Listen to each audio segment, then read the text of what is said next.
Welcome back to the Resupply with me, Guy Next Door. And me, DK. Bringing you your weekly double tap of all things Space Marines and Laser Force. How are you, man? How's things going? Oh, it's very much a mixed bag over here. My beloved Boston Celtics have gone down the toilet. I saw that. My beloved Game of Thrones has jumped the shark, and they're just 360 no-scoping dragons now. I saw that also. It's a tough time, but the academic year is coming to an end, so I'm not going to have as many papers to grade, and I can look forward to some laser tag tournaments. So yes. We'll call it. It's a solid middle of the road week. It is a mixed bag. We got to play a training night actually this past Friday, and it was pretty cool. Like, we got to play some Laser Force. We had a couple guys had to leave early, but for the games that we got to play, like, it was nice to be able to play some competitive Space Marines. At least once before we come to nationals. So. Word, man. It's kind of. So what you're telling me is you got to play Space Marines this week. Yeah, that's what I'm saying, and nothing else. Okay, you had a better week than me. There you go. No, it was good. It was good. Look, we talked previously before about sort of topics that we could potentially do on the podcast, and one of the things you brought up was doing a dive into some of the positions. So we thought that we would sort of gather tonight tonight, whatever time it is. And whenever you're listening to this fine podcast. It can't be after dark because we don't have Al here given his sultry tones. No, he's too busy, like, crushing entire kegs at the gym or something. But he is still repping the Oakley Raiders jersey, so I saw we love that. you, Al. I saw that video. It was awesome. But yeah, so I guess what was your initial thoughts as to why we should kind of go into a deep dive into Space Marines positions? I think it's just a good kind of primer for maybe people where this is their either first or second tournament, or people who are trying to develop their scene organically at their home site or doing practice nights or things like that, to think just about a kind of order of operations of things to look for.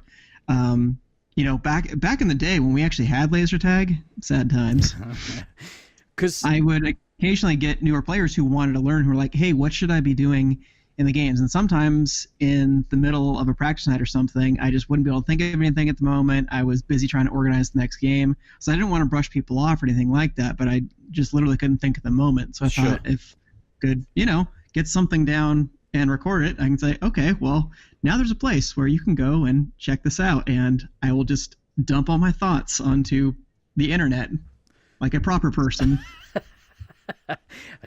Dump all my feelings and emotions onto the internet for people. Become the feels. I mean, it's a good idea because I think, from memory, there is a Space 5 training video somewhere online. I think the Loveland guys may have created a video series, but what's another place to get a source of information from, especially a source of information that's as reliable as we are. That's right. We research everything. We're gonna 100% engage in some self-fellatio on this show right now. That's right. What do you want to start with? So a lot of times it seems like the newer players kind of get shunted over to Scout to start with. I know when you have like the matchmaking software usually puts them as Scout, things like that. I think that's fine for learning the basics of the game, but if we're having a league or something like that, the last few times we've had a league, I almost always take the newest player who's still learning, and I want to make them medic for a couple of reasons. One is that, let's just be honest, as the newest player, they're probably going to be contributing the least to the team in terms of overall point score or offensive impact on the game or things like that. So it just is a way of maximizing your team's effectiveness. But second, I think you actually can learn quite a bit more if you're seeing what's happening in the resupply versus if you're out as a scout, because scouts can act very independently in the game, right? You can go, maybe you only go back for resupply 2 or 3 times in the entire game. Other than that, you're kind of out on your own. You're having to do a lot of things on the fly and make a lot of adjustments, and sometimes you don't get the same guidance. If you're medic, you're hanging out with the ammo, and if the ammo's an experienced person, you're going to be having to respond to their tempo. You get some kind of idea of when your players are coming back, how the opponents are attacking, other things that you need to keep an eye out for. So you kind of just get a general sense of, all right, here's how other people attack, and here's how you defend against that, and here's how I help my team in a way that's conducive to the entire operation. I suppose, I guess it happens everywhere where we play Space Marines, but, a lot of the time you notice that when new guys come in, they do tend to float around the maze, particularly in areas where there's not a lot of game happening.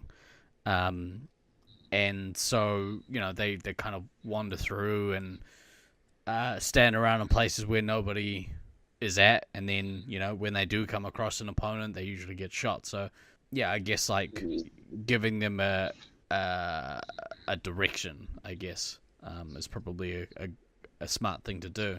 Yeah, and you will get a lot of that if you play Resupply with an experienced person. I know in some of the more successful league teams that I've had, if we have somebody who is a practiced veteran ammo training up the new player as the medic, it usually works out really well, and it really solidifies your back line, so just everything runs much more smoothly for the rest of the team. I guess the sooner you can get somebody participating in double taps, the better as well, because there's nothing quite as frustrating as not getting resupplied in general, but not getting doubled is particularly annoying. Yeah, unless you're one of those spoiled people who plays on Gen 8 and you're like, that's cool, I know exactly how many lives I have, just look at the back of the screen, I'll just take shots on it, that's fine. Yeah, it's cool. But yeah, that's a good place to start. So if you're looking at skills to learn, so number one skill, learn how to double. You need to know how to double effectively, who to listen to, what's going on. So I think it's usually better when one of the two resupplies is kind of in control of saying when it is you're going to go, and just to have a quick keyword like go or now, or just as soon as they're up, here's the order of operations. If you have two people back saying, all right, we're going to get G&D and then DK. As soon as they come up, just tag them. Yeah, or we get the heavy and then each other, or just some form of direction, because the more of a roadmap you can kind of have, the less likely it is that they're going to get lost. yeah, exactly. And that's kind of point one is, hey, when we tell you to resupply this person, make sure that you're ready to go. So keep your gun up, not just to shoot opponents, but to resupply your team. Yeah, so that was something, that is interesting. If you think about putting new people into the resupply and as a medic, you would expect that they would get out of the habit of dropping their gun more often, because they've got somebody there to drill it into them. Keep your fucking gun up. But B, if you don't have your gun up, then you can't make quick resupplies, or you can't get doubles because the other person's shooting ahead of you, or whatever it is. So there's quite a handy skill to teach new player right off the bat, is obviously keeping your gun up, but they get a first-hand account of why that is important. Yeah, because if you have somebody like Rusty in your league team and he's playing commander and he's not getting a double, he'll let you know about it. Yeah, definitely let you know. I played a social with them last month, I think, the month before, and they had a bunch of new people. I think when they have, because they've got the numbers they have, there was 2 ammos and a medic in the resupply, and if you're not getting triples, they definitely let you know about it. Triples, these spoiled bastards. I know, right? Yeah, so I guess putting somebody new at that medic spot is quite a good way of teaching them how to double, teaching them how resupply works. I think they just learn the overall game a lot faster, especially in a competitive environment when you're playing league games on a weekly basis. It's okay, here's how it really goes, where you don't get lackadaisical on resup, because you're constantly going to be under pressure, or at least under a fair amount of pressure in the game. And I think a lot of people are sort of afraid to put newer players in that position, to say, well, if a resupply falls apart, it's all going to come unglued anyway. Yeah. Well, that's where the rest of you need to kind of shore up the defense. If you know your medic is a newer player, you want to make sure that there isn't too much pressure on them either. So the rest of you need to maximize your effectiveness. Yeah. Well, that's like point one of what to learn, what to look for as a medic. So know how to double, listen to your ammo, all that kind of stuff. Yeah. So I would say skill number 2 is learning how to preserve your lives. That's the most valuable thing that you can do as a medic. Sure. Because once you're out, the rest of the team may or may not follow shortly thereafter. So knowing how to get away, first of all, when pressure is incoming, if you can get away before the enemy comes around the corner or something like that, you can already be out of harm's way. Hey, so much the better. That might save a life. But if they do come in and surprise you, something like that, and you get away quickly, you start moving right away, and not 2 or 3 seconds later, you might be able to preserve an extra life off of that reset. That happens 2 or 3 times a game. That's an entire extra nuke that you could potentially survive as a result. So knowing how to get away quickly, that I think is the next thing to learn as a medic is when you're under pressure, know that you need to have some kind of escape valve, even if it's just getting around a half wall or something like that, that might buy you an extra second where you're not going to get shot. Or if you guys get flushed, know where you need to go. And that comes back down to like the communication as well. Like if you're communicating, if you can build that roadmap so that everyone's kind of got the same direction, when stuff does go bad, there's no panic. Like you move quickly and you act quickly, but there's no panic to what you're doing generally. If you can master that, then regrouping as a backline becomes a lot easier. Yeah, and at least the way that the Sacramento field operated, pretty much on both sides of the field, there were some kind of flush spots where you can go to where, all right, if we're getting pressure from this side, here's your escape valve, here's where you go if we're on this side of the field. If we're on the other side, here's where you go. When you go to a new maze or something like that, you're learning how to play in a new competition. You might not have that immediately, but talk it over with your team and kind of figure that out where, okay, we want things to go well, but just for whatever reason, if they don't, let's have some kind of idea of where are we going to regroup. If we get separated, where can I find you?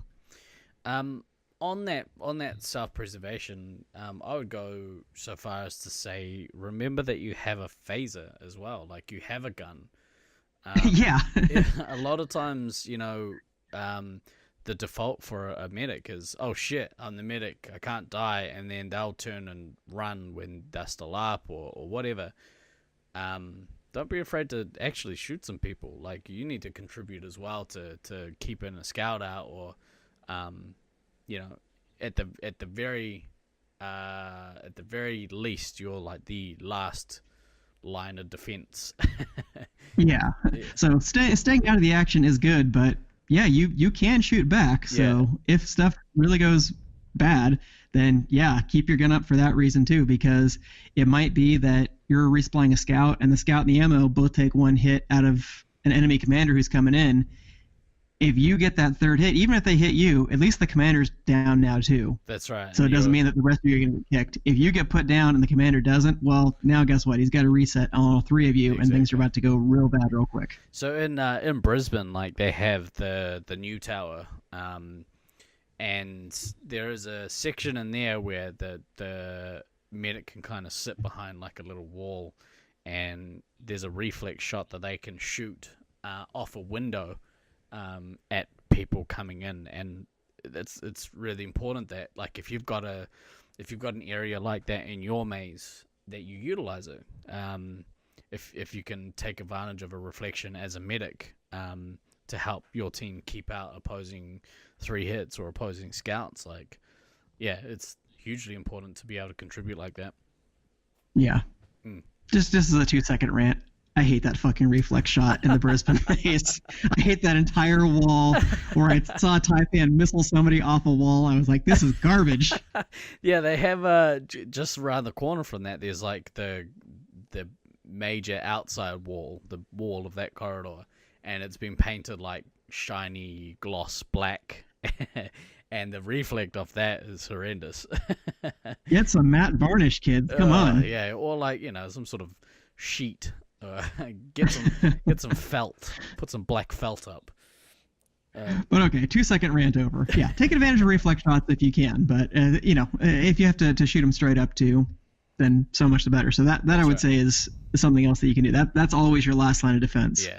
So since I live in America and we have crazy people with guns come around all the time, I have to get trained on like mass shooter drills every time I teach at a school. Oh shit! And those are the things that they teach you is you have your options. You can run, hide, or fight. Fighting is always a third option. It may not always be the ideal option, but hey, fight back if you need to. Yeah, that's right. And hey, those are more points you're getting for your team, and they get you closer to those all-important power boosts too. So it's never a terrible thing. Yeah. So point 1, learn how to double. Point 2, learn how to get away. As a side addendum to that is 2A, yes, you can defend and fight back too. Use your gun. Yeah. So point 3 I would just say is like overall communication, because something else that I notice with newer players, especially as medic, they get into their heads that, okay, I need to stay down, I need to stay hidden and stuff like that. So they will really kind of crouch down in a corner to make sure that they're as invisible as possible, which is good to start with. You understand what you're supposed to be doing. But then if you can graduate it up one step and, hey, stay below the wall, but maybe instead of facing toward the ammo and just looking to where trouble's going to come from immediately, just kind of poke your head up and look over the wall, see what else is going on around, and maybe you can call out some things that other people aren't seeing because other people are busy doing other things in the game. So although you may not be popping up and taking a lot of shots, you can let somebody know that, hey, there's a scout in the opposing tower or something like that, or hey, we have 2 reds are coming up the other side, or maybe you even spy the enemy resupply going down the other ramp. If you're the only person who sees that, you call it out to your team. That can be a lot more helpful. So act as a communicator on your team too. Yeah, like I preach to our guys in Auckland like the value of communication, just like across the whole team, but specifically in the resupply. I spend a lot of time sort of in amongst the resup, I guess.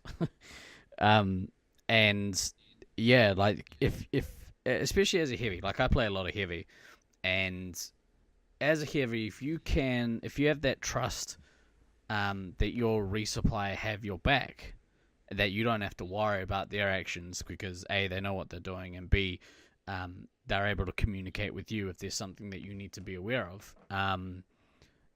It means that you can be free to like just be worried about what you need to be worried about. You don't have to take on the burden of trying to think for other players as well.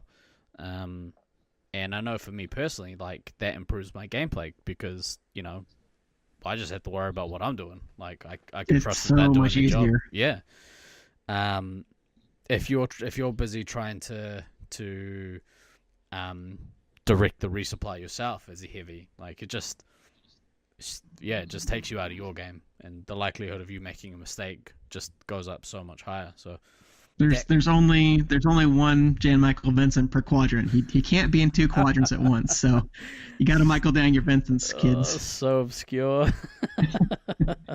I think our audience will be fine picking up this reference. I think they're well-cultured nerds. I've seen that, and even I don't know who the fuck that guy was. Recently passed away, I'm sorry to say. R.I.P. Jan Michael Vincent. I did hear about that. But yeah, so it is. Yeah, if you can communicate, if you have good communication as a resupply, it's so important. And the medic has a voice. Make sure as a medic you use that voice to like. You have a gun and a voice. Man, this position is so OP. Yeah, I hold the medic in such high esteem. Hey, it's a very valuable position here. That's right. Yeah. Because once you got those 20 lives and they're gone, that's it. So I mean that's just something you have to get used to as a medic. Is you're probably not going to be playing the full 15 minutes in a lot of the games. So you do as much good in the time you have, and hopefully the other 5 people in your team will come through and carry you through to the rest of the victory. As long as you do your job, they can all do their jobs. Yeah, I guess that's the important thing, right? Like a great football team once said, do your job. So, if everyone is doing what they're supposed to be doing, you should be doing all right.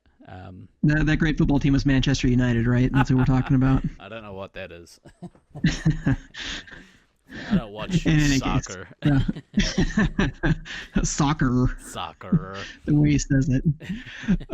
So I would say the next thing is the all-important base runs. people missing their targets is a major pet peeve of mine, of coming out and not getting their targets during the game.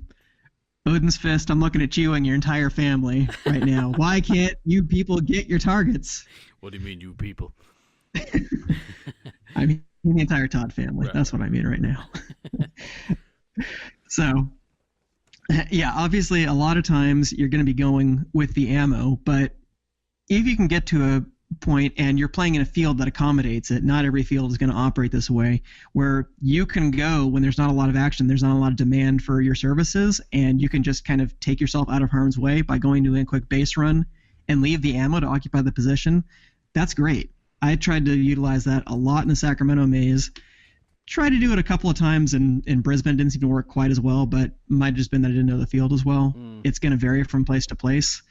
But make sure that you schedule some time for the base run. And at the very least, if you start getting down, your lives are clicking away, and either you've been nuked a couple of times, or maybe you've already lost like 6 or 7 lives, and the opposing commander hasn't thrown any nukes, let your ammo know, hey, we need to make sure that I get my bases before I get killed out of this game, because that's 2,000 points that we do not want to give up.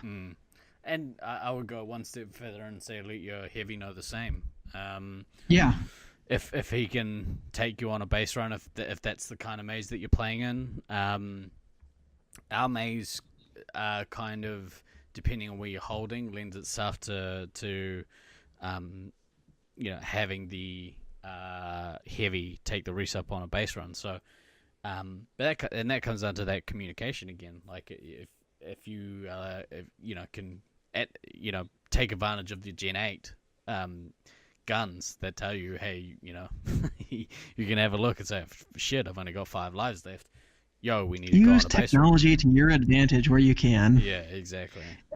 And I mean, even if you're not playing Gen 8, you will at least get that lives low reminder. And at that point, if you haven't been nuked in the game and you get that lives low reminder, like, you need to get your bases ASAP, because at that point in the game, unless things have gone really wrong for you, the commander's probably well on their way to 3 nukes, and that might take you out of the game before you can get those bases. Yeah. Because the other thing, in addition to those 2,000 points you don't want to give up, that's probably where you're going to get your 1 or maybe 2 power boosts that you get per game. That's a whole bunch of lives for your team that doesn't require you putting them down. So you do not want to miss out on that. Yeah, it's probably a big one, and you're right. It happens quite a bit. Like, it gets late in the game, and you haven't really thought of, it's sort of crossed your mind. It's in the back of your mind that the resupply still need a base, but and then you get some unlucky, 3, 4, 5 chain nuke drop. Then you miss out on those crucial points, which in a competition is really crucial. 5 chains are for assholes. Something like that.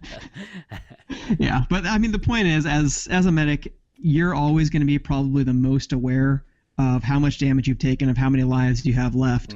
So if your ammo or your heavy isn't, making sure that you're getting the bases in a timely fashion, go ahead and give them a reminder, because that's something that needs to happen. Yeah. Because if you're at the most risk of not getting the bases, everybody else, they can get their bases after you get killed out, worst case scenario. But because you only have so many lives, you want to use them wisely and making sure you get that extra $2,000 in points. Because in a lot of cases, that might be 50% or more of a medic's entire score for the game. Yeah. That's a big, big difference. I would say that, like, if you reached the 10 lives kind of point and you haven't got the bases, that's probably a good time. Or even just if you're at 10 lives anyway, that's a good time to give your heavy just a quick, hey man, I'm at 10 or whatever, just so that in the back of their minds they're like, okay, so there hasn't been any nukes yet, or shit, I'm only on 6 lives or whatever. It's a good kind of checkpoint to be like, right, I've got half my lives left. Yeah. Because that specifies that you should be in kind of the mid-game phase. So if you feel like you're not at that point yet, then you need to kind of adjust the strategy a little bit. Yeah, that's right. And then maybe, if you're down that low, it's a good way for maybe the scout to go out and relay that information to the commander so they can make an informed decision about whether or not they stay out or they drop nukes or you know, any number of things. So that's really important. Yeah, that's probably a whole other conversation for its own topic in the podcast, is knowing, early game, mid game, late game, end game situations for how to make adjustments. And I don't know I can necessarily distill that down in a couple of minutes. I know, right? There's so many different scenarios as well for that stuff. It's almost impossible to be like, oh yeah, so here's the 10 things that you need to know about. Right. Well, it's like chess, right? There's usually a kind of standard set of opening moves that, okay, team is probably going to do one of about 4 or 5 things at the start of a game. But based on how you respond to that, if you have 2 or 3 different responses to those 4 or 5 things, now all of a sudden you have bare minimum of 20, 25 ways that a game can go, and it only branches out from there. So there's just too many possibilities to cover. Yeah, exactly. Right. No plans for eyes contact with the enemy, as they say. What else you got? So I guess the fifth and final thing I would say for medics is, once you've kind of gotten a feel for all of those things, you know how to double, you know how to get away, to hide yourself so you don't lose extra lives, you are able to communicate effectively, you can manage base runs and things like that. Now maybe you start able to make some of the hard calls of, all right, when can I pop up and actually take a shot at somebody else to put down a scout who's looking the other direction, or who's not looking directly at me before they come in, or to double tap the commander with the ammo as they're coming in, so that way he doesn't end up getting that second shot to put me down. Knowing when to actually put yourself at risk, that's the hard calculation to make. And I will be honest, there are veteran players, myself included, who may get a little overzealous in this capacity at times as a medic and go for the full combat medic experience. Full disclosure, I haven't really played a lot of medic at the nationals level, so I would probably have to adjust things a little bit in that regard. But that's the kind of final set of decision making to make. Maybe at that point, you're the senior member on the resupply, and you're training up a new ammo, so you need to be able to make those judgment calls later on down the line. So it's maybe not something that newer players need to worry about right away, but that, I think, is the really thing that will separate you, put you in the upper echelon of resupply players, is knowing on your own, okay, when can we maybe push out a little bit to give our team a little bit more ground? When can we kind of go on the offensive? You never guess at going on full offensive as a medic, but you can still be an offensive contributor. And if you're getting a couple extra boosts per game, that could be huge. That keeps your team in the field a lot longer. Especially, again, like that sort of stuff can be maze dependent as well. Like Brisbane's probably a great example of that. Like if you're holding in New Tower in Brisbane, being able to stand up and take out a scout who's standing in the helm, or over in Blue Tower or whatever, like that stuff's quite handy, getting somebody off the wall. Whereas in our arena, there's not maybe the same kind of opportunities, because everything's sort of linear, everything plays in front of you. So you're more likely to get seen if you're a medic standing up and taking some shots at some people. So yeah, I guess it's very maze dependent, but yeah. Yeah, for sure, and that is going to vary from place to place. And that stuff that's maybe like the only feature. SM5 is as close to a perfect game as I can imagine. The only feature that I think would be kind of cool is if every time the medic got a power boost, they got 1 life back. So it gave them a little bit more incentive to maybe score some points and stuff like that. That's an idea I've been kicking around in my head for a while. I don't know that it's a great fix, but it's something that I thought about. It's not like an improvement as such. It's just a different way of playing. It's neither a improvement nor a hindrance, I think. But I mean, if you think about it, it's hard to get 3 power boosts as a medic. Yeah. But if you could do that, that would mean you could survive a whole extra nuke at that point. True, but then you would. You would get some, again, like from what I hear in Detroit, the opportunity to get elimination is quite low. So that might take that from being low to basically non-existent. It's very possible, but again, with it, you having to be so judicious and discretionary with your shots, if you mess up at all in that kind of capacity and you lose 1 or 2 lives in pursuit of that extra power boost, well, you've just negated it anyway. Yeah. So I think it would really be a very situational kind of thing. Sure. But it's just something I thought of. It would be interesting. Like it's interesting to kind of think about like these potential changes to the game. Yep. But you're right. Scorpion, test it out for next league. Yeah. Also, work in the flashlight somehow. The flashlight in Gen 8. Work that into the game somehow. I thought you said the flashlight there for a second. I was getting a little worried. We're back to late night on the Resupply. Keep your gun up, but that's it. Keep your gun up. Don't fuck it. I love Laser Force, but not quite in that way. Yeah, I think I'd say that's my top 5 tips for learning how to play medic. 1, know how to double. Don't miss doubles. Know your timing. 2, know how to get away and defend yourself, which may include actually taking a couple shots on the enemy on occasion. 3, know how to communicate. Look out for your team and not just kind of sit in a corner. It's important to hide, but since you can't get shot in the head in Laser Force, fortunately, you can still keep a good lookout for your team. 4, know how to just to game manage to make sure you get your bases and you're not missing out on the easy points and you're getting off your power boosts and things like that. And then 5, know kind of when you can be a little bit discretionary, where you can maybe open up a little space for your team and maybe be just a little more aggressive. Not a lot aggressive, just a little bit. Just a smidgen. just a smidgen.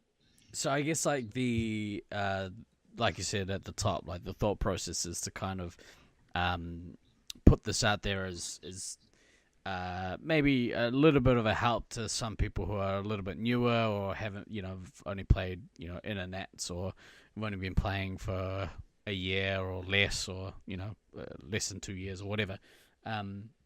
This is just obviously our take. Like, I'm sure the veterans at your site have their own opinions on how the game is played, and that's kind of the beauty of this game, and part of the reason why we gather like once a year to kind of test ourselves out to see if people have some new strategies or the best way to do things. And I mean, we've been playing now for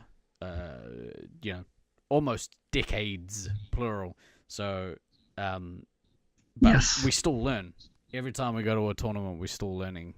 We learn from the best. You learn from the best by playing the best. So, yeah, for sure. And there are actually some very skilled medics who are coming to this tournament. Obviously, I have a very high opinion of Russell Maniac on my team, who was on USAA last year, was on SAC A in 2017. I think he's always done really great in virtually all those aspects of being a medic. One final tip: don't cancel your commander's nuke when they're nuking. Just if I could offer one small critique. They may actually punch you right in your face if you do that. But I'll still hug you afterward. Not a metaphorical punch. It was straight up punch in the face. So Maniac's really good. Ghost, who I assume is probably going to play medic for Detroit. I could be wrong, but he did the last time that we had a nationals there. Is a really good medic, especially at that getting away part. That guy is super fast and is never around to shoot him when you really want to. So he definitely knows the art of being able to get away in a hurry and preserve those extra lives. I would love to see Hoodlum against Ghost. Yeah, Hoodie I think is the underappreciated kind of medic. He knows how to find them, but that means that he also knows how to use the tricks to avoid being killed. Yeah. I've never seen somebody who's quite as skilled at both avoiding being killed as a medic and as knowing how to kill the medic on the other team. He knows the way of the medic. Hoodie is just a medic hunter beast. He really is. Yeah, he does. He will accept any hit differential possible to get that medic killer trophy. Yeah, absolutely. Cool. All right. Well, we'll probably continue talking about the other positions on future pods, which may or may not run in in a particular order. We'll record a bunch of these and put them up as I mean, I use the term filler, but I don't mean filler. No. This is the real meat right here. This is the good stuff. We'll return back to talking to like guests and stuff as we get them, or if anything kind of pressing pops up, we might put those in place. So they'll take precedence. But you know. Oh, yeah, guests are cool too, I guess. Yeah, I get sometimes. Depends on who it is. But yeah, we'll go on to the other positions on future pods and give our 2 cents on how to best play these positions and the things you need to know. Yep. All right, well, for this week, I have been Guy Next Door. And I've been DK. Always remember to backtrack, kids. We shall and see. Keep those guns up. Yeah, keep your fucking guns up. We'll see you next week.